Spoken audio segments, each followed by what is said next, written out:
అయితే దేవుని బిడ్డలారా, మనము యోహాను రాసినటువంటి 3 పత్రికలను మనము ధ్యానించాము. ఎలాగ ధ్యానించాము అని చూసినప్పుడు, ఈ దినాలలో మనము ధ్యానించాము. ఒకటో యోహాను 1, 2 తర్వాత దాంట్లో గాడ్స్ విల్ అనే టాపిక్ రావడంతో ఒక 2 వారాలు గాడ్స్ విల్ గురించి మనము చూసుకున్నట్టున్నాము.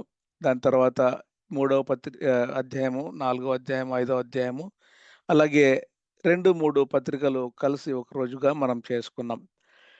ఈరోజు సమ్మరీ సెషన్ మనము ఫైనల్ సెషన్ చేసుకోబోతుంటున్నాం.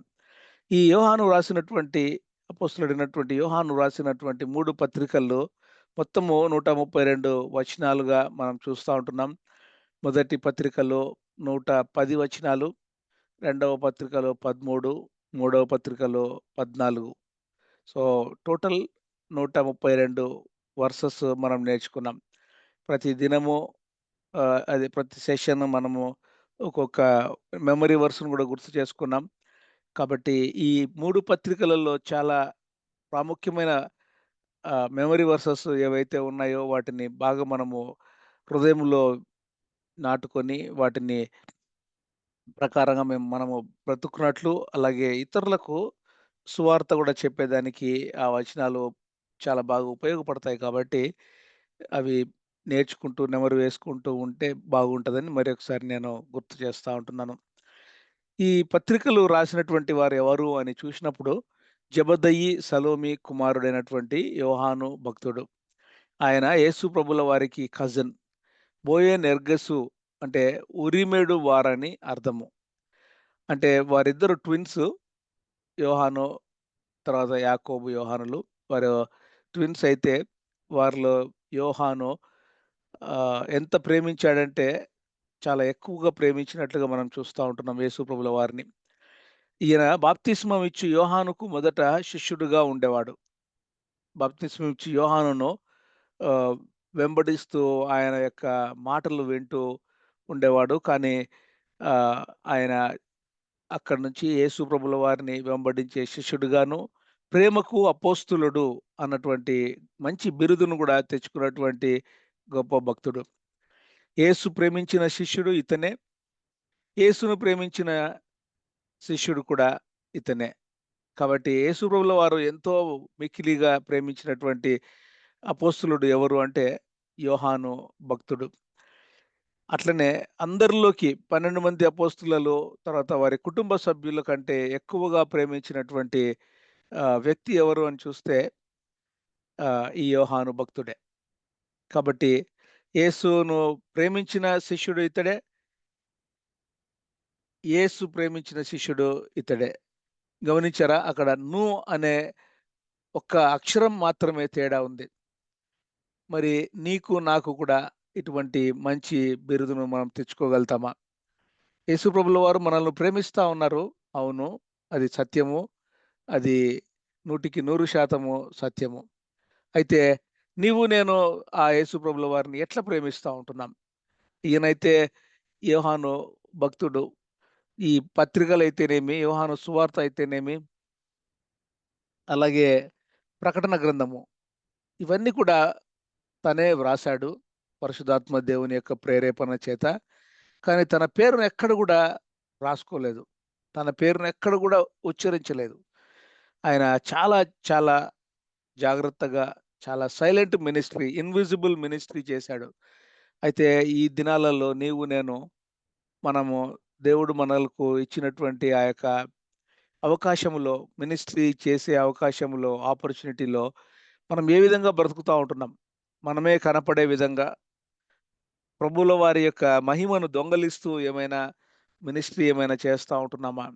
అట్లయితే దయచేసి ఈ రోజు నుంచైనా మనము సైలెంట్‌గా, ఇన్విజిబుల్‌గా ఎవరికీ కనపడకుండా కేవలము దేవాది దేవునికి మాత్రమే మహిమ వచ్చే విధంగా కొన్ని దినాలలో కొన్నిసార్లు మనం చేసే మినిస్ట్రీని వేరే వాళ్ళు మన పెద్దలు గాని, ఇంకొకరు గాని రికగ్నైజ్ చేయకపోవచ్చు.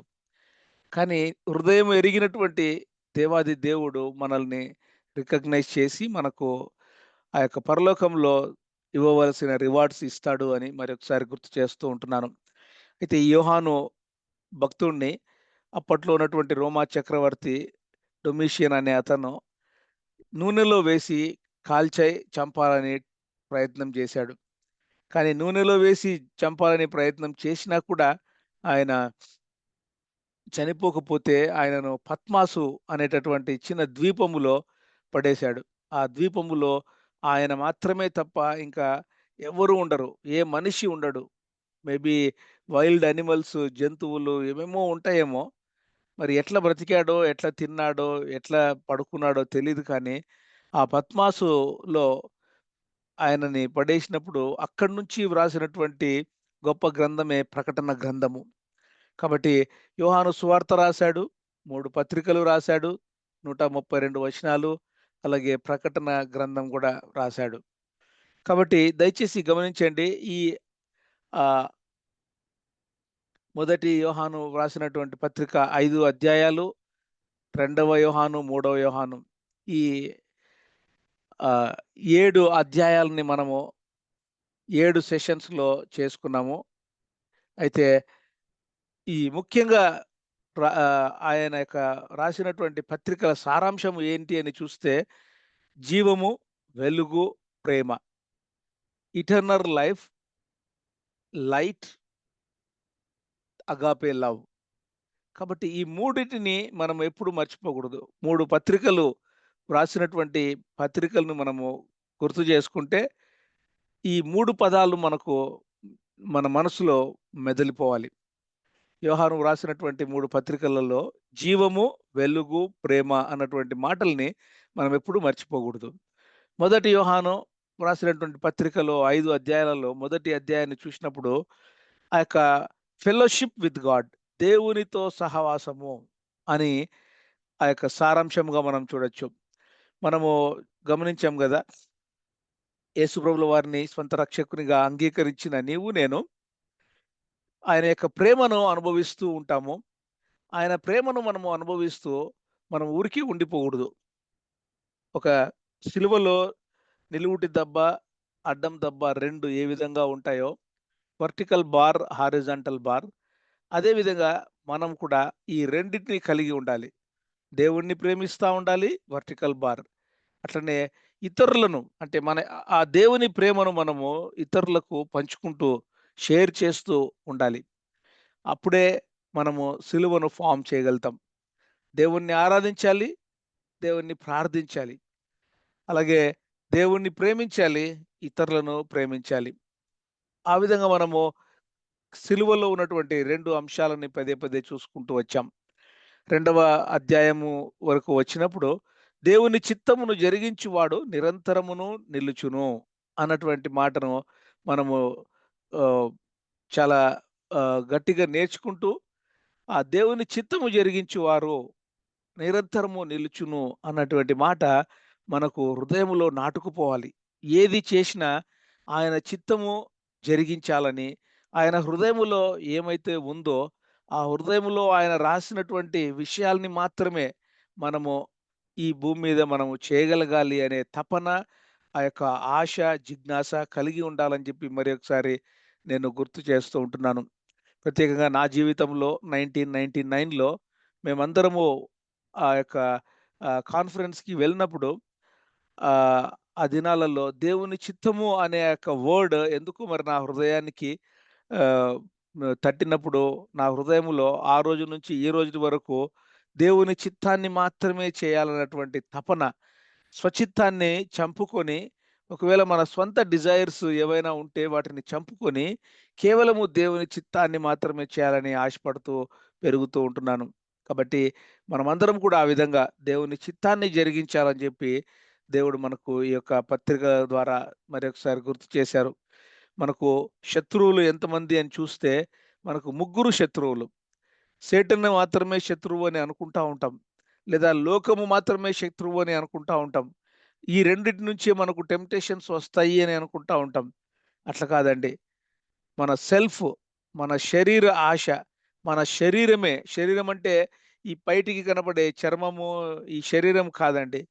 ఆ శరీరంలో ఉండే ఆశలు, నేత్రాశ, జీవపుడంబము అలాగా ఈ 3 గురించి గూడా మనం నేర్చుకున్నాం గదా! కాబట్టి దయచేసి గమనించండి. శరీర ఆశ మనకు భూమి మీదకంటే కిందికి దించుతాది. అంటే కిందికి గుంజుతది. కానీ పరలోకమైనటువంటి విషయాలపైన మనం ఆశ కలిగినప్పుడు, దేవుని చిత్తాన్ని మనం జరిగించుతూ ఉన్నప్పుడు, మనము దేవుని చిత్తాన్ని జరిగిస్తూ ఉన్నవారమైతే, నిరంతరము పరలోకములో, దేవుని సన్నిధిలో ఆయనతో మనము నివసిస్తాము అన్నటువంటి మాటని దేవుడు మనకు నేర్పించారు. కాబట్టి గాడ్స్ విల్, దేవుని చిత్తము అని ఆ యొక్క పాఠంలో మనం నేర్చుకున్న అంశాలు ఏవి అంటే, చిత్తము అన్నటువంటిది 5 రకాలుగా ఉంటది. సేటన్స్ విల్, తర్వాత మన ఓన్ స్వచిత్తము. కానీ దానికి అవి కాకుండా దేవుడు అందరికీ ఆహ్, కోరుకునే, అందరి గురించి కోరుకుండే ఒక జనరల్ విల్. అంటే ప్రతి మోకాలు ఆయన నామమున వంగునట్లును, ప్రతి నాలుక ఆయన రక్షకుడని ఒప్పుకునే విధంగా దేవుడు ప్రతి ఒక్కరికి గాడ్స్ జనరల్ విల్‌ని ఇచ్చాడు. కానీ ఎంతమంది నిజంగా అది ఆహ్, పాటిస్తూ ఆయనను సొంత రక్షకునిగా మన హృదయాలలో స్వీకరిస్తుంటున్నారో లేదో గానీ, అందరము స్వీకరించాలి. మన కుటుంబంలో ఉండే ప్రతి ఒక్కరు, చిన్న బిడ్డల నుంచి, ఒకవేళ చిన్న బిడ్డలకి రక్షణ అంటే ఆ వర్డ్ అర్థం కాకపోవచ్చు. కానీ దయచేసి గమనించండి. దేవుడు తగిన సమయంలో వారికి కూడా రక్షణ ఇవ్వాలని చెప్పి తల్లిదండ్రులుగాను, బంధుమిత్రులుగాను మనం ప్రార్థన చేయాలి. ఒకవేళ క్రీస్తు ప్రభుల వారిని స్వంత రక్షకునిగా అంగీకరించిన నీవు నేను గాడ్స్ పర్మిసివ్ విల్‌లో కాకుండా గాడ్స్ పర్ఫెక్ట్ విల్, అంటే ఒక బాణంను మనము గురి పెట్టి కొట్టేటప్పుడు సెంటర్‌లోనే పడాలి అని ఎట్లయితే కోరుకుంటామో, గాడ్స్ పర్ఫెక్ట్ విల్‌లో ఉండాలని. దేవునికి ఇష్టమైన జీవితము, దేవుణ్ణి సంతోషపెట్టే జీవితము, దేవునికి మహిమ తెచ్చేటటువంటి జీవితం జీవించాలన్నటువంటిది మనము యోహాను వ్రాసినటువంటి మొదటి పత్రిక 2వ అధ్యాయంలో నేర్చుకున్నాం. అలాగే 3వ అధ్యాయంలో మనము సహోదర ప్రేమ, ఇతరులను మనము ప్రేమించాలి. దేవుణ్ణి ఎంత ప్రేమిస్తామో ఇతరులను కూడా మనము అదే విధంగా ప్రేమించాలి. నిన్ను వలె నీ పొరుగువారిని ప్రేమించుము అన్నటువంటి 2వ ఆజ్ఞని దేవుడు పదే పదిగే యేసు ప్రభుల వారు మనకు గుర్తు చేస్తూ వచ్చారు. కాబట్టి మనము వితిన్ ద చర్చ్, 4 గోడల మధ్యలో ఉండేటటువంటి ఆ యొక్క సంఘములో విశ్వాసాన్ని మనం ఎక్సర్సైజ్ చేస్తాం. ఫెయిత్‌ని మనము ఎక్సర్సైజ్ చేస్తాం.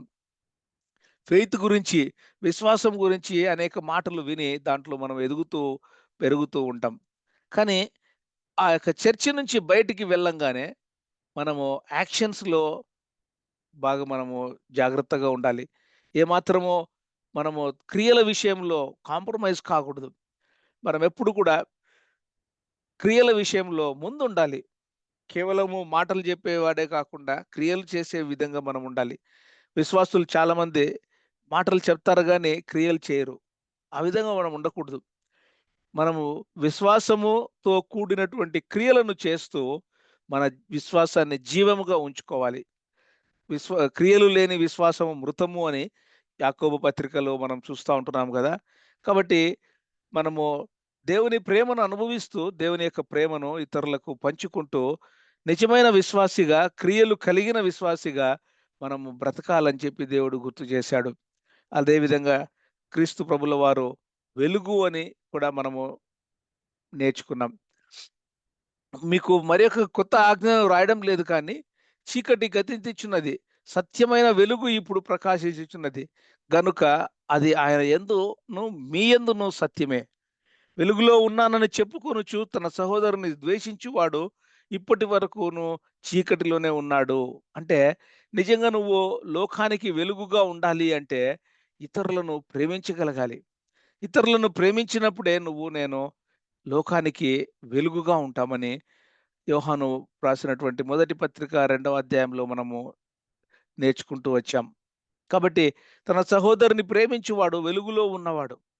కాబట్టి అతని యందు అభ్యంతర కారణం ఏమీయూ లేదు. తన సహోదరుని ద్వేషించువాడు చీకటిలో ఉండి చీకటిలో నడుచుచున్నాడు. చీకటి అతని కన్నులకు గ్రుడ్డితనము కలుగజేసెను అన్నటువంటి మాట మనము ఇక్కడ మరొకసారి దేవుడు గుర్తు చేస్తా ఉంటున్నారు. ఆ విధంగా ఒకటో యోహాను మొదటి పత్రిక 4వ అధ్యాయంలో 2 అంశాల్ని మనం చాలా బాగా చూసుకున్నాం.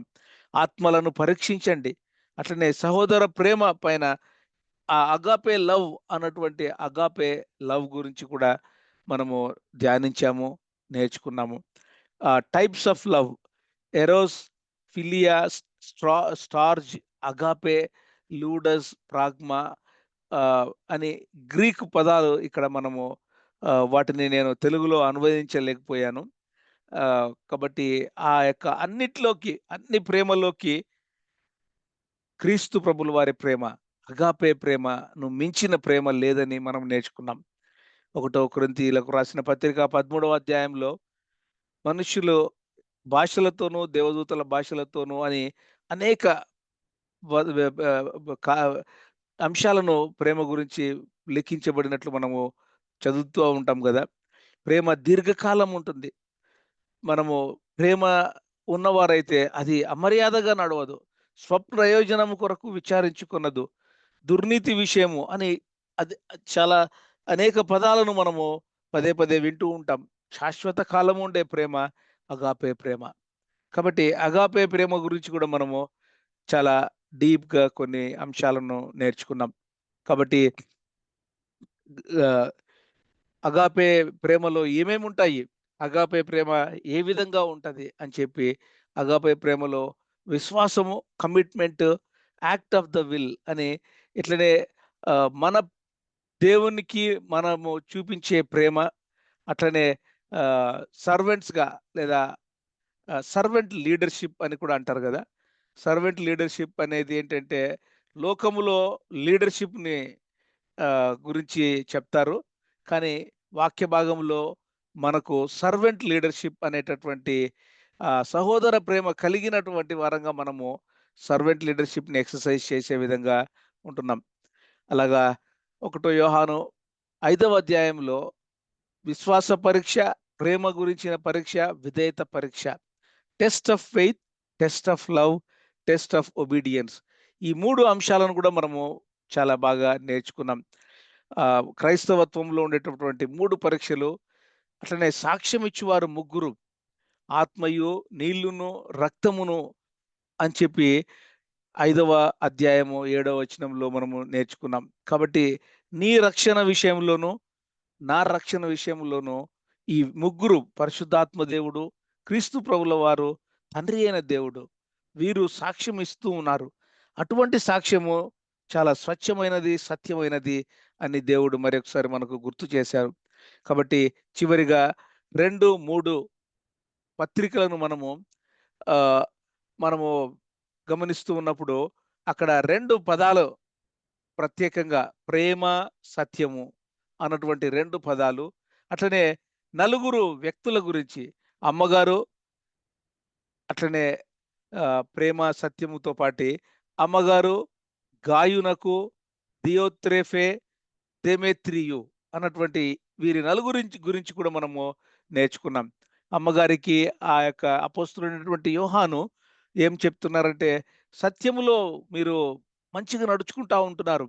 మీరు హాస్పిటాలిటీ విషయంలో చాలా చక్కగా మీరు ఆహ్, ప్రతి ఒక్కరిని ఆహ్వానించి, ప్రతి ఒక్కరికి ఆహ్, ఫుడ్ పెట్టే విషయంలో అయితేనేమి, తర్వాత వారికి కావాల్సినటువంటి ఖర్చుల విషయంలో మీరు ధారాళంగా ఉంటున్నారు అని చెప్పి, ఆ అమ్మగారిని అంటే ఒక ఎల్డర్‌గా ఆ హౌస్ చర్చ్‌కి ఇన్‌చార్జ్‌గా లేదా ఆ హౌస్ చర్చ్‌లో మేబీ అయ్యగారు ఉన్నారో లేదో ఆ సమయంలో దాని వల్లనేమో అమ్మగారికి వ్రాసారు. అట్లనే గాయు అన్నటువంటి ఎల్డర్‌కి కూడా రాస్తారు. దియత్రేఫే అనేటటువంటి ఆహ్, డీకెన్‌గా లేదా ఎల్డర్‌గా ఉండేటటువంటి అతను చాలా సెల్ఫిష్‌గా స స్వా స్వార్థపూరితమైనటువంటి డీకెన్‌గా అంటే ఒక సంఘ పెద్దగా చలామణి అయ్యే ఆ దియోత్రేఫే అన్నటువంటి ఆ యొక్క డీకన్ లేదా ఎల్డర్ గురించి కూడా ఇక్కడ వ్రాయబడింది. ఆ విధంగా మనం ఉండకూడదు. కానీ దెమెత్రేయు అన్నటువంటి ఇంకొక ఎల్డర్ ఉన్నాడు. ఆయన అందరి వలనను, సత్యము వలనను సాక్ష్యము పొందినవాడు. ఇక్కడ సత్యము అంటే దేవుని యొక్క సాక్ష్యం కూడా పొందినాడు అని చెప్పి ఈ యోహాను భక్తుడు ఇక్కడ దేమేత్రేయు అనే మంచి ఎల్డర్ గురించి, సంఘ పెద్ద గురించి రాసినటువంటి ఆ యొక్క మాటల్ని మనము గురించి నేర్చుకున్నాం.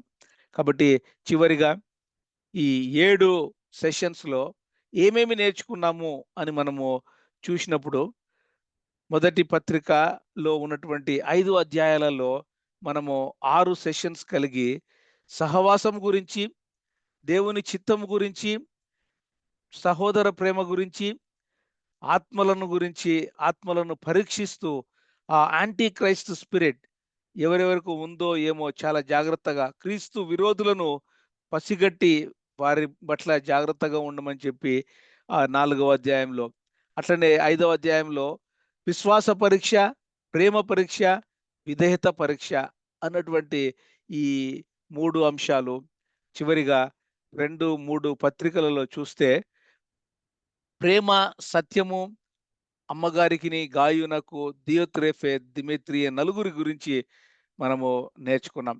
చివరిగా ఈరోజు ఈ సమ్మరీ సెషన్‌లో మనము ఒక్కసారి అన్నీ కలిసి మనం చూసుకున్నాము. ఆహ్, దీన్ని ఫాలో అప్‌గా క్విజ్ మనము కలిగి ఉంటాము. ఒక 25, 30 క్వెషన్స్ ఉంటాయి. ఆ క్వెషన్స్‌ని మనం ఆన్సర్ చేస్తూ మన యొక్క మనం నిజంగా ఎంత సీరియస్‌గా నేర్చుకున్నామో అన్నటువంటిది మనము ఈ కహూట్ క్విజ్ ద్వారా మనము ఈరోజు కలిగి ఉండాలని చెప్పి నేను ఇష్టపడుతూ నేనిక్కడ ముగిస్తా ఉంటున్నానండి.